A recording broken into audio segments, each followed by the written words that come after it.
अब तक आपने देखा। फूलेश्वरी माधव से पूछती है कि क्या उसने सरोजा से बात की। माधव जवाब देता है कि वो सरोजा की हालत देखते हुए उससे बात नहीं कर पाया। तब फूलेश्वरी कहती है कि वो खुद ही उससे बात करेगी। लेकिन फूलेश्वरी जैसे ही सरोजा से मिलने जाती है, उसे सरोजा मंजू के कमरे से निकलते हुए नजर आती है। अदिति को सरोजा के पास देखकर फूलेश्वरी बहुत नाराज होती है। तभी अदिति के रोने की आवाज आती है और सरोजा उसके पास जाना चाहती है, लेकिन फूलेश्वरी सरोजा को जाने नहीं देती। माधव सरोजा को लेकर जाता है और जब फूलेश्वरी मंजू के कमरे में जाती है तो उसे मंजू अदिति को नजरअंदाज करते हुए दिखती है। फूलेश्वरी मंजू को डांटती है और कहती है कि वो आगे से कभी भी अदिति को लेकर लापरवाह न हो। सरोजा माधव से कहती है कि वो अदिति के साथ बहुत जुड़ चुकी है और उसके लिए उसे बहुत चिंता रहती है। माधव कहता है कि चाहे जो भी हो, फूलेश्वरी की इच्छा के बगैर अब सरोजा अदिति के पास नहीं जाएगी, ये उसका हुक्म है। सरोजा तर्क करती है। तब माधव कहता है कि वो उसका पति है और जैसे उसकी माँ उसके बाबूजी की हर बात बिना तर्क के मानती है, वैसे ही सरोजा को भी हर बात माननी पड़ेगी। तब सरोजा कहती है कि उसमें और बाबूजी में बहुत अंतर है। आपके बाबूजी आपकी उम्र में पूरा घर चलाते थे और आप अभी तक किसी लायक नहीं हो। अब आगे। आ गया बेटा। सरोजा बहू से मान मुनव्वल हो गई या अभी समय मिल पाया? हम किसी के मान मुनव्वल नहीं करते। हाँ तो काबू में भी तो नहीं रख पाते सरोजा बहू को। ऐसा क्यों बोल रही हैं? अब देखो ना बेटा, हमने मना किया था उसे मंजू बहू के कमरे में जाने से। हमने कहा था आदित्रि से दूर रहो, लेकिन फिर वही। फैसला हो चुका। आज के बाद सरोजा जी आदित्रि के आसपास भी नहीं जाएंगे।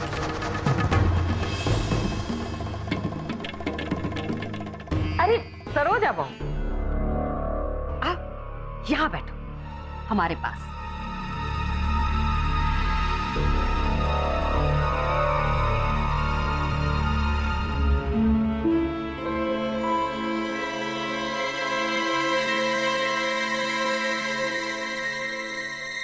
देखो, जो हमने कहा था वही हुआ। गए थे हम मंजू बहू के कमरे में, क्या देखते हैं, मार लड़की चिंगाड़ रही है और मंजू बहू जैसे कानों में रुई डालकर बैठी है। कुछ नहीं हुआ था आदित्रि को और कुछ होगा भी नहीं। बहुत फायदा उठा चुकी है मंजू बहू तुम्हारा। अब और फायदा उसे उठाने नहीं देंगे हम।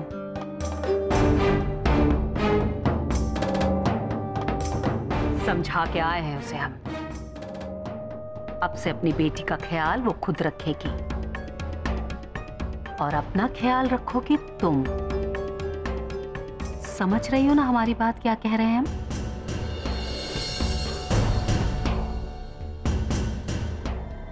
अरे वो मेवा और मखाने का जो डिब्बा हम भिजवाए थे, वो खा रही हो कि नहीं?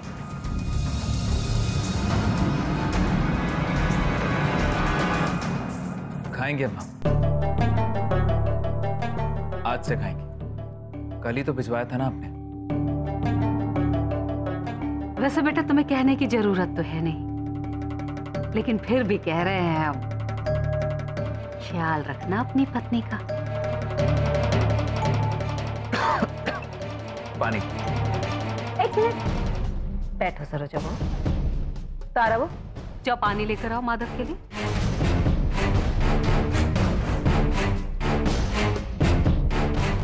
लो डालो अपने। हाँ माई, पानी।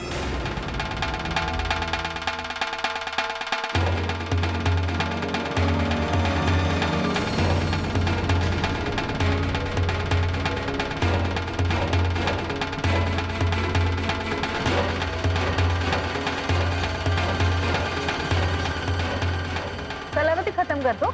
जी जी, हम अभी आ रहे हैं, कुछ काम।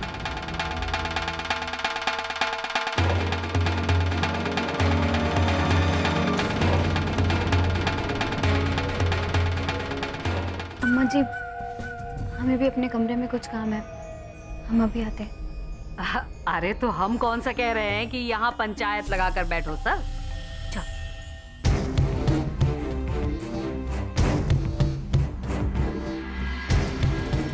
अम्मा, हम भी अभी आते हैं।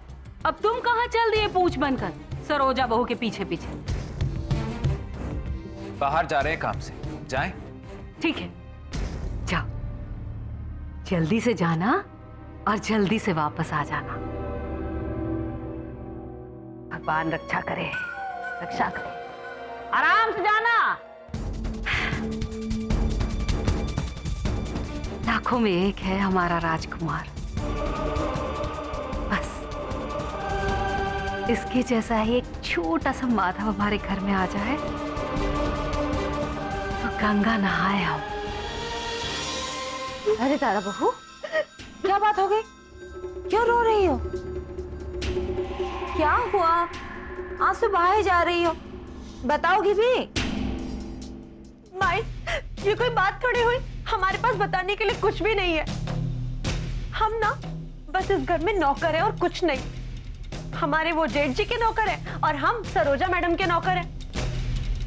माधव देवर जी को पानी चाहिए था और बड़की अम्मा जी ना हमें पानी लेने भेज दिया, जबकि सरोजा वहीं पर बैठी हुई थी। क्या सरोजा के पाँव में कीड़े ने काटा था जो अपने पति को पानी नहीं लाकर दे सकती थी? बड़की अम्मा ने ना उसे अपने पास शान से बिठाए रखा। हम उसकी जेठानी है माई, लेकिन बड़की अम्मा जी हमें उसकी नौकरानी बनाना चाहती है। तारा बहू, तुम्हें हो क्या गया है?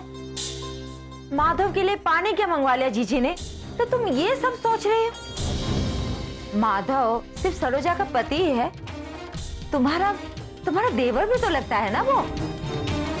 हो सकता है कि जीजी को सरोजा बहू से कुछ बात करनी होगी, इसलिए तुम्हें वहां से भेज दिया। बस इतनी सी तो बात है। नहीं नहीं माई, ये इतनी सी बात नहीं है। सरोजा हमसे छोटी है और हमें उसका हुक्म मानना अच्छा नहीं लगता है माई। तुम्हें उसने कब हुक्म दिया है? माई, उसने नहीं दिया तो क्या हुआ, लेकिन बड़की अम्मा जी ने तो उसके हिस्से का हुक्म हमें दे ही दिया ना। और वैसे भी सरोजा इस घर में काम ही क्या करती है? हम जानते हैं कि बड़की अम्मा जी ना सिर्फ सरोजा की चाकरी करवाना चाहती है हमसे और कुछ नहीं।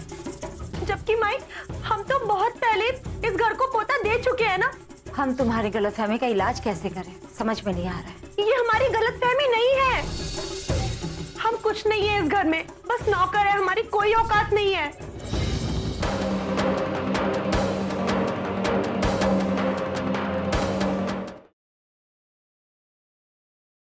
सदा साथ निभाए बेटी पर बेटा ही चाहिए। देखो तारा बहू, अगर तुम इस घर में 2 दिन की मेहमान होती ना, तो हम तुम्हारी बात एक कान से सुनकर दूसरे कान से निकाल देते।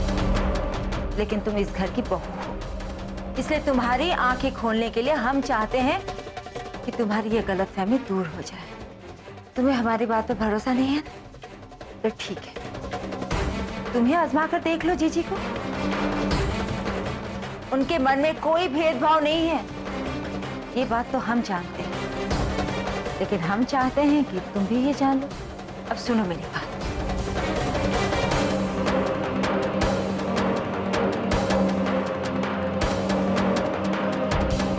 अगर गलती से भी तुम्हारी गलतफहमी दूर नहीं हुई ना, तो तुम निश्चिंत रहो, हम बात करेंगे जीजी से,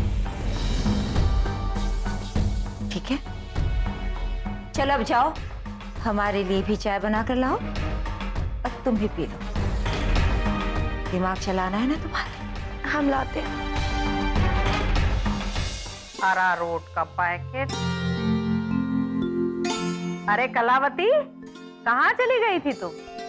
तुम्हारी राह देख रहे थे हम। जीजी वो बस ऐसे ही वो अलमारी में कपड़े समेट रही थी। चाय का भी समय हो गया है। हाँ हाँ, बस तारा बहू अभी आती होगी चाय लेकर सबके लिए।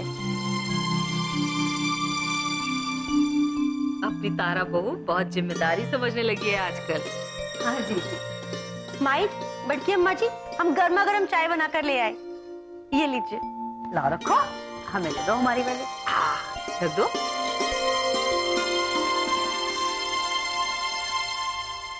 माई, हम सरोजा को भी आवाज लगा देते हैं।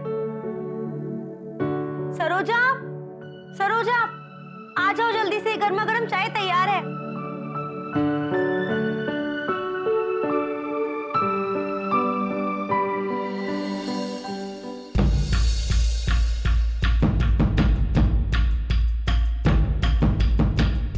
अरे अरे, ये कैसे गिर गया?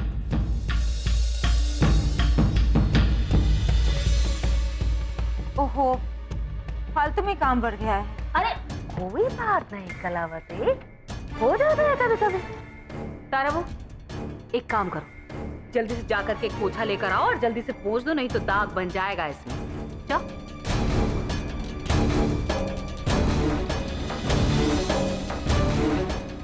तारा दीदी रुकिए, हम साफ कर देते हैं।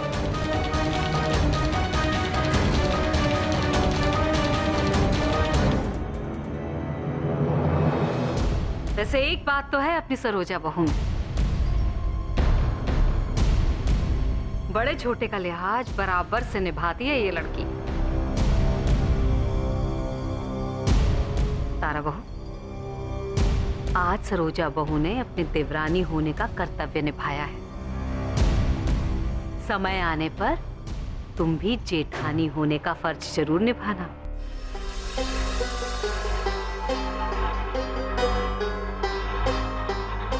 पोछ।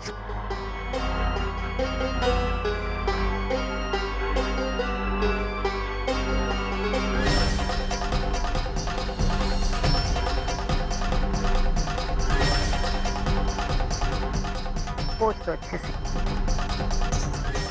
वैसे ये माधव कहाँ रह गया? कुछ ही देर में आ जाएगा ऐसा कह गया था, आया ही नहीं अभी तक। लीजिए, आ गया हमारा माधव। माधव बेटा, तुम तो 100 साल जियोगे, हम तुम्हें ही याद कर रहे थे।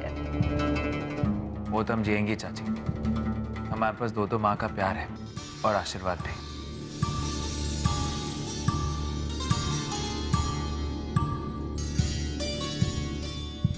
बेटा चाय लो। नहीं चाची, हमें नहीं चाहिए। जीजी, हमें कुछ काम याद आ गया, हम वो करके आते हैं। हाँ, कर लो तसल्ली से कर लो।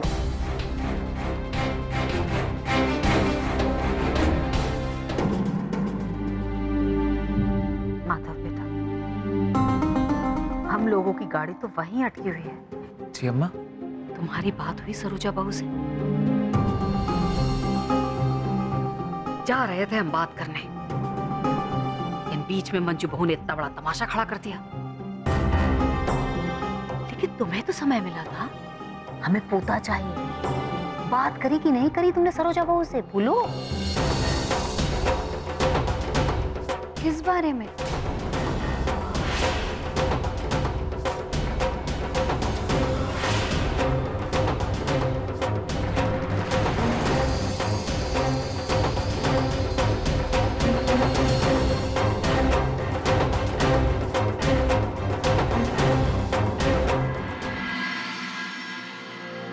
कौन सी बात अम्मा जी?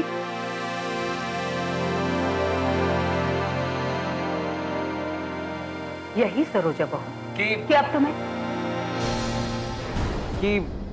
कि तुम्हें अब अच्छा खाना खाना है,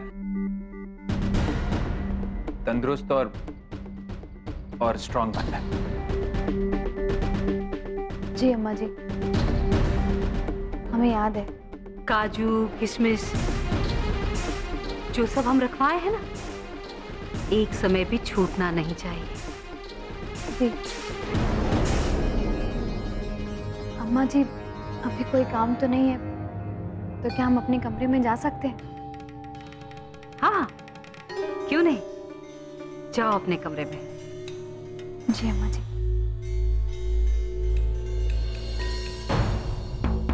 सुनो,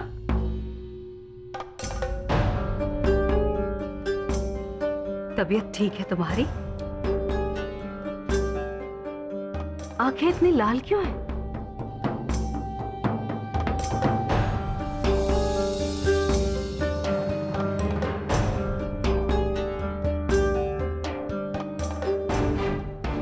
जिसका डर था वही हो गया। बुखार है तुम्हें, बताई नहीं किसी को तुम ये बात? अब चुपचाप अपने कमरे में जाओ और आराम करो। माधव, लेकर जाओ बेटा इसे कमरे में। और हाँ, डॉक्टर को फोन कर देना। और सरोजा बहू, तुम्हें सिर्फ आराम करना है, कोई भी फालतू बात सोचनी नहीं है। जी अम्मा जी। जाओ, ले जाओ बेटा। चलिए।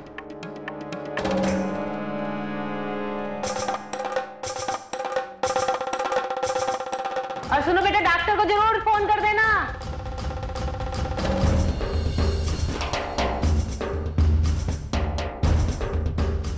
क्या हुआ मिसेस प्रमुख जी? अरे क्या बताएं प्रमुख जी, ऐसा लग रहा है जैसे इस घर को अब बीमारी की लगन लग गई है। हर रोज डॉक्टर बुलाना पड़ता है। क्या हुआ? कौन बीमार है? सरोजा बहू को बुखार हो गया। माधव को बोला है डॉक्टर को बुला ले। बुखार तेज तो नहीं है ना? बहुत तेज तो नहीं है, पर आप चिंता मत कीजिए जी, आराम कीजिए। हम आपके लिए चाय नाश्ते का इंतजाम करते हैं। जी। तारा बहू, तारा बहू। माई, देख लिया ना आज आपने? हम जब आपको कहते थे तो आप हमें चुप करती रहती थी, लेकिन आज आपने अपनी आंखों से देख लिया है बड़की अम्मा जी कैसे अपनी बहुओं को छोड़कर ना सारा काम सिर्फ हमसे ही करवाती हैं। हम कुछ नहीं है माई, बस उनके नौकर है, नौकर इस घर में।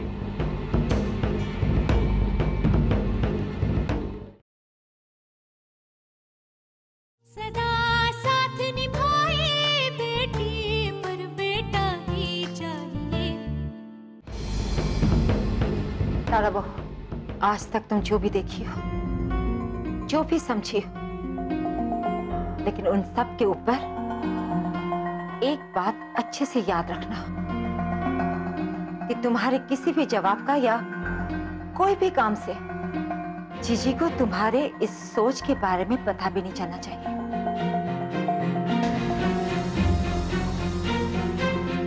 कुछ भी कहने से पहले एक बात हमेशा याद रखना, आज जो तुम्हारे पति के पास रुतबा है, तुम्हारे सास के सर के ऊपर जो ये छत है, इज्जत है, ये सब भाई साहब और जीजी का एहसान, और ये एहसान हम अपनी जान देकर भी चुका नहीं पाएंगे। जीजी ने उस वक्त हमें सहारा दिया था जब हमारे पास उनके सहारा के अलावा और कुछ भी नहीं बचा था। माई, हम पहले भी ये बात बहुत बार आपके मुंह से सुन चुके हैं और हम जानते हैं कि इनके बाबूजी के जाने के बाद ना बड़की अम्मा जी ने आपको बहुत सहारा दिया है। लेकिन आप भी तो सोचिए ना कि उनके जाने के बाद इस घर में जितना भी पैसा बढ़ा है ना, उसमें सबसे ज्यादा आपके बेटे का हाथ है और किसी का नहीं। कल चाहे जो भी रहा, लेकिन आज इस घर की तिजोरी में जितना भी पैसा है ना, उसमें गुड्डा के पापा की सबसे ज्यादा मेहनत छुपी है। इतना काम करते हैं तब भी इस घर में उनकी औकात सिर्फ नौकरों जैसी है।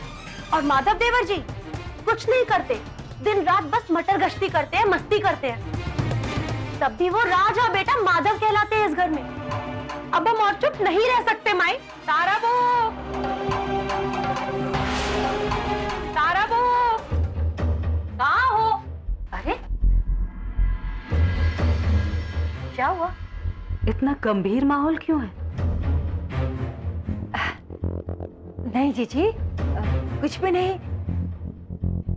वो गुड्डा ने आज ठीक से खाना नहीं खाया था ना, इसलिए तारा बहू को चिंता हो रही है। खाया नहीं? ऐसे कैसे? क्या हो गया गुड्डे को? क्या हो गया बेटा? हाँ? बुखार तो नहीं है इसे? सर्दी जुकाम तो नहीं हुआ? नहीं बड़की अम्मा जी। सोया था रात में ठीक से? जी हाँ जीजी, गुड्डा एकदम ठीक है, चिंता की कोई बात नहीं। एक बार फिर से खाना खिलाकर देखेंगे। जीजी, आप तारा बहू को क्यों बुलाने आई थी? अरे वो कुछ नहीं, बस असल में प्रमुख जी को चाय नाश्ता देना था ना।